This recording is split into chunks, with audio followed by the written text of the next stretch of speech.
Damai sejahtera Allah yang melampaui segala akal, itulah yang memelihara hati dan pikiranmu dalam Kristus Yesus Tuhan kita. Amin. Bapak, Ibu, dan Saudara yang dikasihi Tuhan Yesus Kristus, firman Tuhan bagi kita dalam ibadah minggu kelima setelah Trinitatis hari ini, tertulis dalam Injil menurut Markus pasal 6, ayat 6b sampai ayat 13. Demikian. Lalu Yesus berjalan keliling dari desa ke desa sambil mengajar. Ia memanggil ke-12 murid itu dan mengutus mereka berdua-dua. Ia memberi mereka kuasa atas roh-roh jahat dan berpesan kepada mereka supaya jangan membawa apa-apa dalam perjalanan mereka, kecuali tongkat, roti pun jangan, bekal pun jangan, uang dalam ikat pinggang pun jangan. Boleh memakai alas kaki, tetapi jangan memakai dua baju. Katanya selanjutnya kepada mereka, kalau di suatu tempat kamu sudah diterima dalam suatu rumah, tinggallah di situ sampai kamu berangkat dari tempat itu. Dan kalau ada suatu tempat yang tidak mau menerima kamu, dan kalau mereka tidak mau mendengarkan kamu, keluarlah dari situ dan kebaskanlah debu yang di kakimu sebagai peringatan bagi mereka. Lalu pergilah mereka memberitakan bahwa orang harus bertobat, dan mereka mengusir banyak setan dan mengoles banyak orang sakit dengan minyak dan menyembuhkan mereka. Demikian firman Tuhan. Bapak, Ibu, dan saudara-saudari yang dikasihi Tuhan Yesus Kristus, sebelum kita berangkat ke suatu tempat, baik itu dalam pekerjaan kita, baik itu dalam tugas pelayanan kita, baik itu untuk misi yang akan kita kerjakan, kita harus mengingat satu hal. Sebelum kita pergi ke tempat yang akan kita tuju itu, Tuhan sudah terlebih dahulu di sana dan menunggu kita di tempat itu. Inilah yang harus selalu kita pegang, inilah yang selalu harus kita ingat untuk melakukan dan mengemban setiap tugas kita, tanggung jawab kita yang diberikan oleh Allah kepada kita, baik melalui negara ini, baik melalui panggilan kita di tengah-tengah gereja, baik melalui tugas yang disampaikan kepada kita. Dan hal ini akan memampukan kita, menolong kita, serta menguatkan kita untuk tidak ragu melakukan setiap tugas tanggung jawab kita di tengah-tengah perjalanan kehidupan kita. Kita tahu ada kekuatan roh yang akan menolong dan menguatkan kita. Kita tahu bahwa ada kekuatan di luar dari kemampuan kita yang memampukan dan memberikan kesanggupan kepada kita melakukan setiap pelayanan kita. Tentu ada strategi, ada hal yang harus kita lakukan. Terlebih di tengah-tengah pandemi di masa sekarang ini. Bagaimanakah kita melakukan misi, tugas kita, pelayanan kita, tanggung jawab kita di tengah-tengah kehidupan pelayanan, sementara kita tahu bahwa kita berada dekat dengan berbagai tantangan, penyakit, bahkan dari virus ini.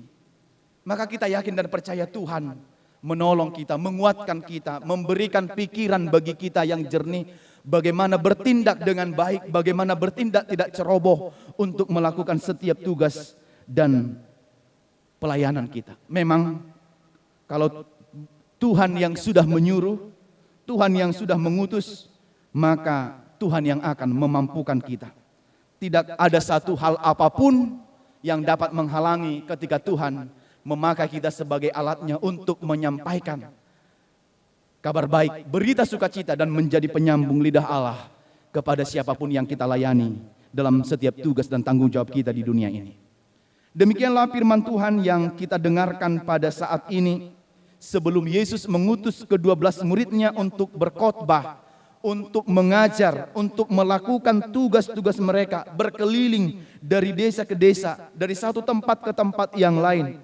Maka terlebih dahulu Yesus memperlengkapi murid-muridnya. Yesus memberikan kuasa kepada murid-muridnya. Setelah mereka dinyatakan siap, mereka bersedia untuk tugas pelayanan itu, untuk misi Allah. Maka Tuhan memperlengkapi dengan kuasanya untuk tugas pelayanan yang kita tahu bahwa dalam tugas itu tidak segampang dan tidak mudah, tentu menghadapi banyak tantangan pergumulan yang akan mereka hadapi ketika melakukan tugas itu. Sebab memberitakan firman Tuhan kita tahu itu bukan perkara mudah. Sama halnya ketika kita menyatakan kebenaran.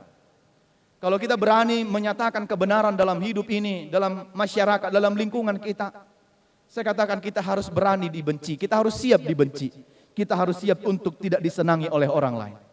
Sebab dunia ini suka dengan hal-hal yang tidak benar, suka dengan hal-hal yang jahat, tetapi walaupun dunia membenci, tetapi jangan sampai Tuhan yang membenci kita karena kita tidak berani menyatakan kebenaran dalam kehidupan kita.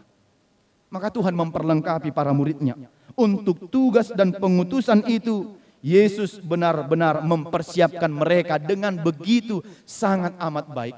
Tuhan membuat strategi, Tuhan menyatakan beberapa metode, dan Tuhan mengaturkan sedemikian rupa, memperlengkapi dengan baik, mengutus, menyampaikan apa yang harus mereka kerjakan, pelayanan apa yang harus mereka lakukan. Dan tentunya murid-murid itu harus tunduk kepada apa yang Tuhan perintahkan dan kepada misi yang harus Yesus berikan kepada mereka. Maka di sini kita lihat ada strategi metode mengutus mereka berdua-dua. Ya, karena apa? Yang pertama, perlu rekan kerja. Mereka tidak sendiri, mereka punya teman untuk melakukan misi yang berat itu, sebab tantangannya banyak. Yang kedua adalah mengapa? Karena ini juga berkaitan dengan tradisi dalam hukum perjanjian lama, nanti boleh kita baca di kitab Ulangan dan kitab yang lainnya. Kesaksian seseorang bisa diterima, pemberitaan seseorang bisa diterima jika disaksikan oleh paling tidak ada 2 orang.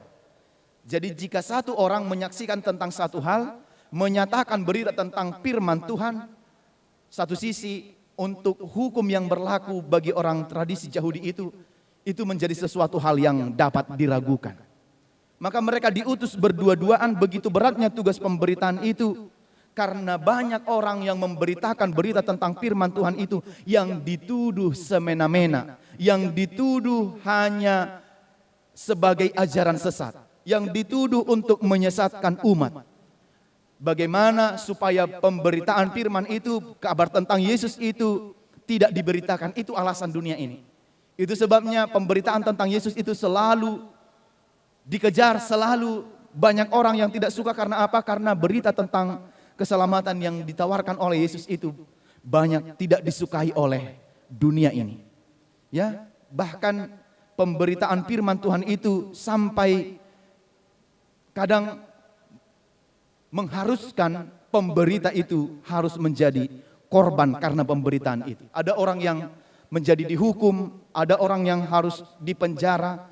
Kalau dalam surat-surat Paulus sendiri karena pemberitaan itu sampai dipenjara, sampai dia terbuang kepada satu pulau, bahkan sampai dia dituduh menjadi pengacau, dia dituduh menjadi orang-orang yang tidak benar, yang menyesatkan, meragukan kerasulannya dan sebagainya.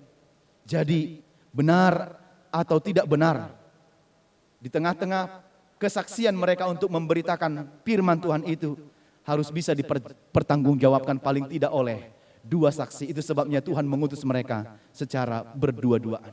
Setelah strategi itu diatur, disusun sedemikian rupa, maka Yesus memberikan kuasa kepada mereka. Kalau dikatakan kuasa berarti kekuatan dari tubuh dan roh kita, dengan kuasa yang diberikan oleh Tuhan untuk melakukan sesuatu mujizat yang di luar dari batas kemampuan manusia. Maka kuasa yang diberikan oleh Tuhan Yesus kepada murid-muridnya adalah yang pertama, kuasa untuk mengusir roh-roh jahat.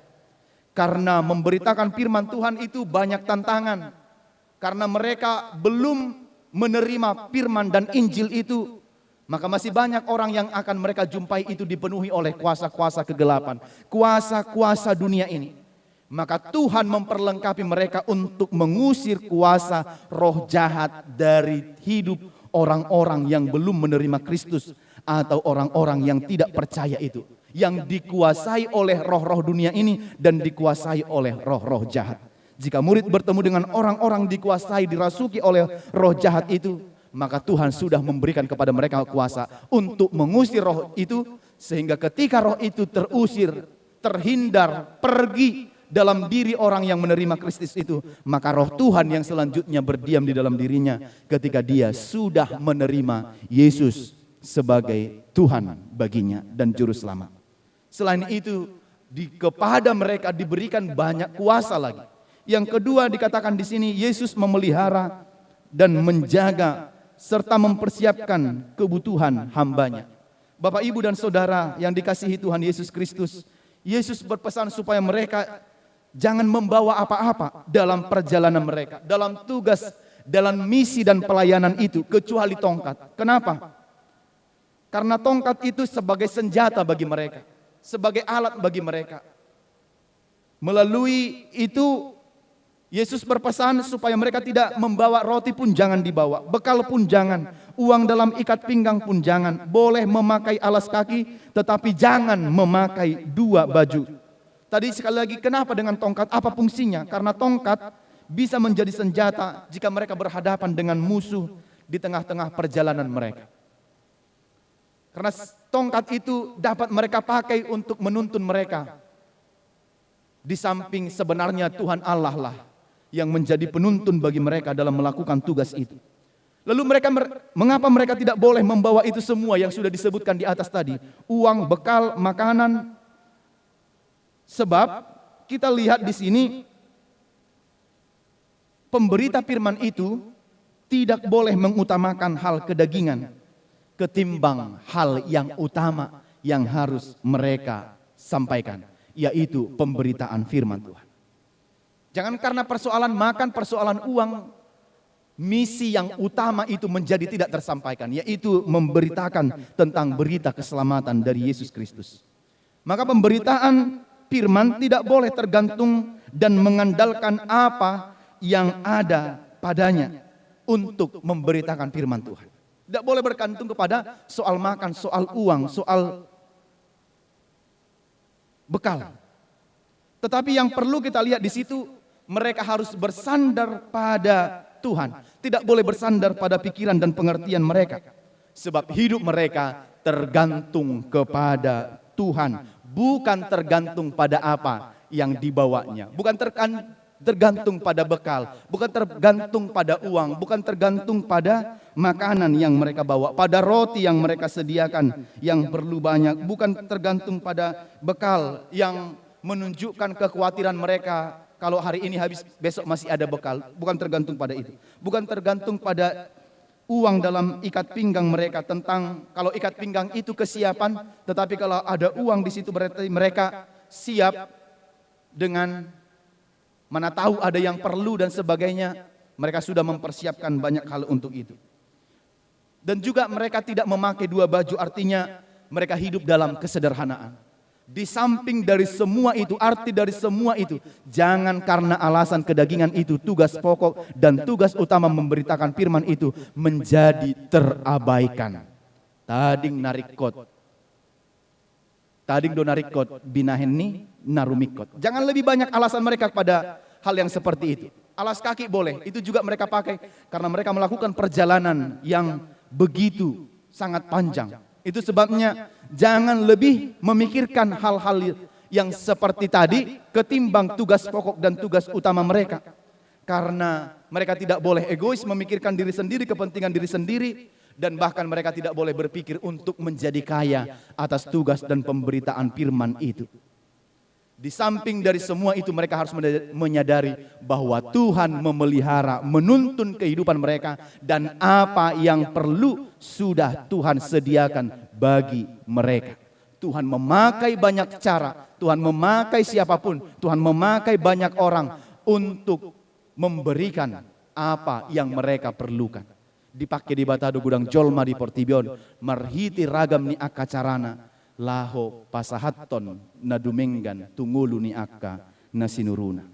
Yang ketiga, adanya hubungan kedekatan murid dengan yang ditemuinya kepadanya, yang kepadanya firman diberitahukan. Maka berbagai tipe orang yang akan mereka hadapi. Ya, ada orang yang menerima dan ada orang yang menolak. Bahkan ada orang yang curiga, ada orang yang ragu-ragu. Dan pasti ada orang yang dengan segera menerimanya, tetapi ada orang yang berdalih banyak untuk tidak menerimanya. Tetapi mereka harus pintar melihat kondisi itu, melihat konteks saat itu. Yesus katakan, jalinlah persaudaraan yang dekat. Bagi yang menerima kamu, tinggallah di situ dan bermalam dah di situ. Sampai kemudian kamu berangkat untuk menyatakan tugas dan melanjutkan pelayanan yang diberikan oleh Allah. Pasti ada like dan dislike. Ada haters dan ada lovers kita. Ada orang yang suka dan ada orang yang membenci kita. Sampai kapanpun itu pasti ada. Tapi dikatakan oleh firman Tuhan, sampai sekarang kalau diterima, maka mereka akan menerima yang disampaikan oleh murid itu. Kalau mereka menolak, berarti mereka tidak menerima apa yang disampaikan oleh murid itu. Jika ada yang menolak, tidak menerima dan tidak mendengarkan, maka keluarlah dari situ dan kebaskanlah debu yang di kakimu sebagai peringatan bagi mereka.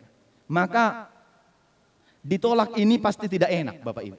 Semangat kita menjadi turun, redup, sukacita kita menjadi redup, kita hendak menyerah dan ingin meninggalkan, pasti perasaan ditolak itu begitu sangat sakit kita hadapi dalam kehidupan ini. Tapi penolakan menjadi cambukan bagi kita untuk mengandalkan Tuhan dan tetap bijaksana melakukan tugas kita. Kalau orang tidak pernah ditolak, dia tidak akan pernah bersungguh-sungguh untuk melakukan hal yang lebih baik lagi ke depan. Justru penolakan itu menjadi cara bagi kita bagaimana supaya semakin lebih baik melakukan setiap tugas dan tanggung jawab kita di tengah-tengah dunia ini dan di tengah-tengah pekerjaan kita. Maka kalau ada yang tidak menerima, maka kebaskanlah debu dari kakimu dan tinggalkanlah mereka. Mengapa dikebaskan? Artinya jangan sampai tanah yang dipijak oleh orang yang tidak menerima itu kau bawa tinggal, kau bawa ke dalam rumahmu, tinggalkan di situ. Orang-orang yang tidak menerima itu kebaskanlah kakimu di situ. Dan sekali lagi di alas kaki mereka sendiri pun harus dikebaskan. Dan ketika mereka masuk ke tempat, ke rumah mereka yang tidak menerima mereka, bahkan mereka harus sampai membasuh kaki mereka. Karena bagi orang yang menolak kabar baik diberitakan, yang dibawa ke rumahnya menolak Yesus, akan tiba kepada penghakiman kelak. Yang menolak pemberitaan firman Tuhan tidak akan menerima kehidupan kekal, tetapi justru akan menerima hukuman dan kematian. Maka sekali lagi, kalau tidak diterima, jangan menghabiskan banyak waktu itu. Masih banyak misi yang lain, ladang yang lain. Ladang masih luas, tapi penuai masih sedikit. Maka pergilah, jangan berlama-lama kepada orang yang tidak menerima itu. Karena masih banyak misi yang harus mereka kerjakan, tetapi kebaskanlah mereka yang tidak menerima itu akan mendapatkan hukuman dan tidak akan mendapat kehidupan yang kekal. Yang berikut, yang keempat, Yesus berpesan supaya murid memberitakan pertobatan, mengusir roh jahat dan menyembuhkan orang-orang yang sakit. Maka berita supaya bertobat, berita supaya kembali kepada jalan Tuhan, dalam bahasa aslinya dikatakan metanoia, perubahan pikiran yang disertai dengan penyesalan dan perubahan perilaku. Itulah yang dinamakan bertobat. Tidak akan mungkin beroleh keselamatan kalau tidak mengalami pertobatan. Hidup ini tidak boleh begitu-begitu saja. Tetapi kita harus bertobat, meninggalkan keberdosaan kita, meninggalkan kesesatan dan kembali kepada jalan Tuhan. Selanjutnya, Tuhan memberi kuasa untuk menyembuhkan orang sakit, meminyaki orang sakit dengan minyak, karena minyak dipakai adalah sesuatu yang berharga untuk mengurapi, dan dengan minyak sebagai alat untuk memberikan kesembuhan kepada orang-orang yang sakit kala itu. Maka di sini dengan kuasa Tuhan mereka dapat menyembuhkan banyak orang. Inilah karena kuasa Tuhan. Mereka tidak dipermalukan, tetapi mereka dibimbing Tuhan melakukan apa kehendak Tuhan. 3 hal yang hendak disampaikan firman ini bagi kita. Yang pertama, mengandalkan kuasa Tuhan dalam hidup kita. Di tengah-tengah dunia ini, jangan andalkan dirimu, jangan andalkan egomu, jangan andalkan pikiranmu.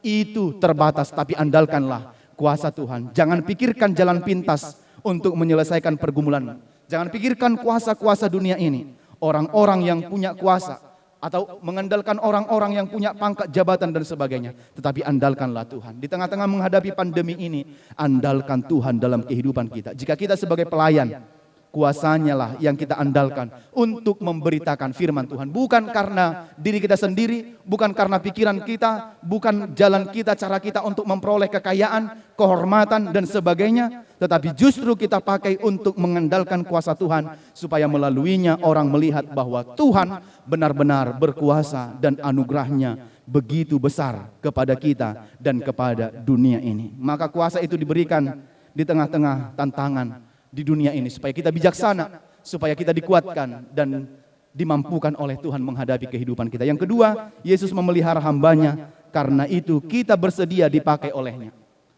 Makanya jangan hanya memikirkan dunia. Dia memelihara kita, dia mempersiapkan apa yang perlu bagi kita dalam hidup kita. Jangan berpikir untuk kaya, jangan berpikir untuk mencari kehormatan, jangan berpikir untuk dilayani, jangan berpikir menjadi pelayan yang seperti bersifat bos, tetapi bersedialah dipakai oleh Tuhan. Jangan ragu atas pemeliharaannya. Dia yang mempersiapkan kita dan dia juga yang memberikan yang terbaik bagi kita. Maka kita hanya perpanjangan tangan Tuhan, memelihara dan melakukan yang terbaik di hadapan Tuhan. Yang ketiga, terakhir, bertobatlah dan kembalilah kepada jalan Tuhan. Inilah firman Tuhan yang hendak disampaikan kepada kita. Perhatikan dunia yang banyak pergumulan ini. Banyak orang-orang yang berlaku semena-mena di dunia ini. Di zaman yang maju dan berkembang ini, Tuhan mengajak kita, firman ini mengajak kita untuk bertobat. Banyak kejahatan di tengah-tengah perkembangan ini. Dari SMS gelap, dari SMS merusak rumah tangga orang, dari media sosial untuk melakukan aksi kejahatan, tindak kekerasan, melakukan perdagangan seks online dan sebagainya. Maka hati-hati, kalau tidak bertobat, maka media sosial ini cepat mendukung kita untuk melakukan kejahatan. Tetapi orang yang bertobat memakai perkembangan ini untuk kebaikan kehidupannya dan untuk memakainya, memfasilitasinya untuk berbuat baik di tengah kehidupan ini.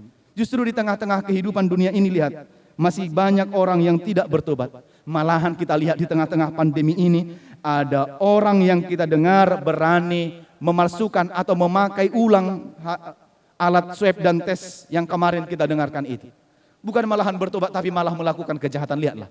Bukankah pandemi ini menjadi pelajaran bagi kita dan waktu bagi kita untuk merenung betapa Tuhan berkuasa atas semua kehidupan di dunia ini? Tapi bukan dipakai orang untuk bertobat, justru melakukan kejahatan. Lihat. Ada juga yang melakukan vaksin palsu atau penyeludupan vaksin untuk memperkaya diri sendiri. Kita dengarkan di berita, di informasi yang kita dengarkan di media sosial dan media elektronik. Ada juga pemalsuan hasil swab dan tes dan sebagainya. Banyak kejahatan-kejahatan. Justru manusia bukan semakin bertobat di tengah pandemi ini. Sebenarnya dengan bermasker, kita semakin lebih banyak menahan diri kita dari kejahatan, dari membicarai orang. Karena mulut kita sedang tertutup. Tapi lihat, di balik masker manusia sekarang, banyak tindak kejahatan, banyak aksi kejahatan, dan banyak maksud kejahatan yang dirancang di balik masker yang tertutup itu. Bertobatlah. Jangan sampai kita menjadi satu dari antaranya, tetapi lewat masker itu justru akan meyakinkan kita lebih banyak mendengar dan tidak lebih banyak berbicara. Bertobatlah supaya tidak dihukum Tuhan untuk selama-lamanya dan kembalilah kepada jalan Tuhan yang benar. Dengan demikian kita dapat pergi dan diutus untuk memberitakan firman Allah kepada sesama kita, kepada dunia ini, dan dunia ini juga mendapat belas kasihan dan anugerah Tuhan. Amin. Kita berdoa. Bapa di surga, kami bersyukur dan berterima kasih menerima firman-Mu pada hari ini, mengingatkan kami untuk Engkau pakai dan Kau panggil untuk pergi dan memberitakan firman-Mu ke tengah-tengah dunia ini.